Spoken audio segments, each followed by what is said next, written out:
Hey my two friends, welcome back. I have a 14-inch MacBook Pro M1 Max.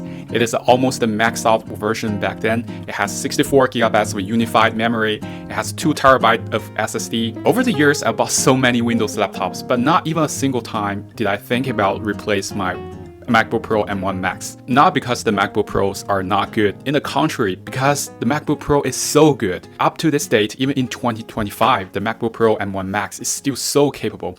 It's running very fast to my workflow, content creation and programming.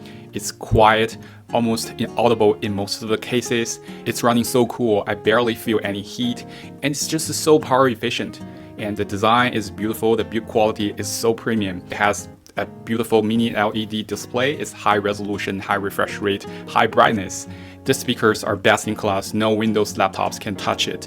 And the trackpad is haptic. Even to this day, not so many Windows laptops have haptic touchpad. The keyboard is decent too, the camera quality is great. It's just such a whole package. And Apple reused the chassis for 5 generations, but honestly, I can't complain much about that. Still, it feels so premium and looks so good to this date. However, as new M series chips comes out every year, especially for the M5 chips and the upcoming M5 Pro and M5 Max chip, the performance gap getting hard and hard to ignore.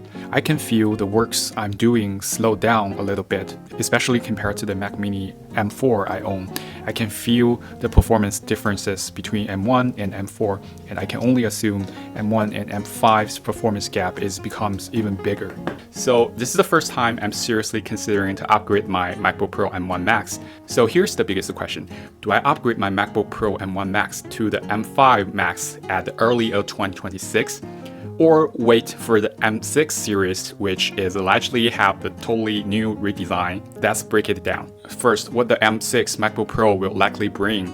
Let's get all the information we have now. First thing, it is going to have an OLED display, and that's a big upgrade to many people.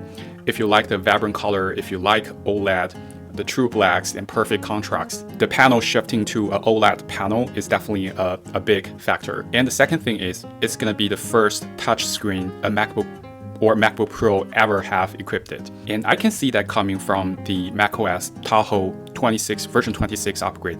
You can see the elements, the basic elements of the Windows have enlarged slightly to adapt the possible touch, because current UI is not optimized for touch at all. And some of the buttons, like the close buttons, the maximize and minimize buttons, are so small in the previous version. And Tahoe has significantly enlarged those elements. And I feel like those are optimizing for the touch screen. The third thing is it's going to be a redesign. So it's going to get a new chassis, and it's supposed to be lighter and thinner. And the fourth thing, of course, is the M6 series chips, and it's going to be a 2nm process M6 chips, and it's supposed to have 10 to 15% of single core performance improvement over the M5 series. Apple does that every generation. Their M series chips, the performance and efficiency is just like shooting the roof. I'm not surprised they're going to continue to improve the M series chips and making it even better. We know that Apple is developing their own modem chip, and the MacBook Pro M6 series is supposed to be the first generation to equip with that new chip. And the sixth thing is that Apple is going to have a new camera design for MacBook Pro series. They already changed that on the iPhone since iPhone 15, and it's going to be a hole punch dynamic island look like a camera module rather than a notch design as of now for MacBook Pro. Those are the 6 things rumored to be brought to the new M6 MacBook Pro. So here's my take.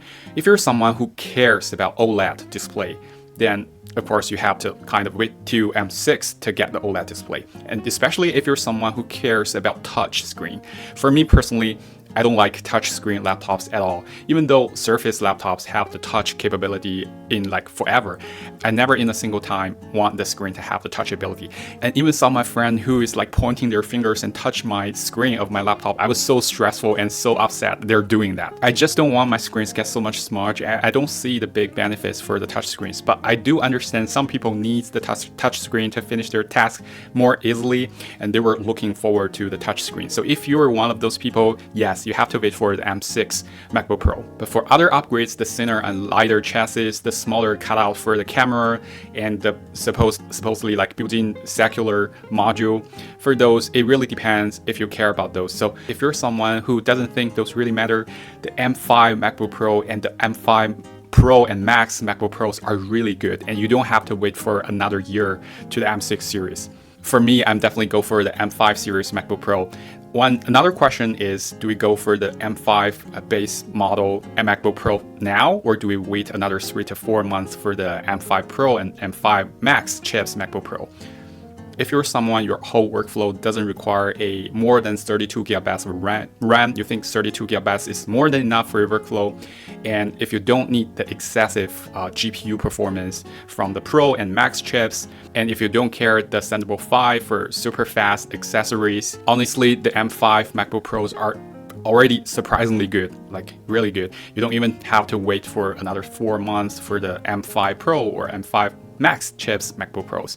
But for someone, I'm one of those people who needs a larger than 32 gigabytes of RAM and could possibly benefit from a faster integrated GPU. It's just 3 to 4 months away from the M5 Pro and M5 Max MacBook Pro, and I think those chips and those upgrades is a massive performance upgrade from the M1 series or even M2 series. And if your MacBooks are still using the Intel chips, it will be a day and night difference.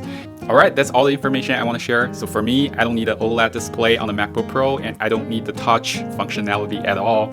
I like the design of current chassis, and I don't mind the notch. So I'm definitely going to upgrade to the M5 Max MacBook Pro in the coming months, and I'm really looking forward to that. If you like the content of this video, please like this video and consider to subscribe to the channel. I'll see you guys in the next one.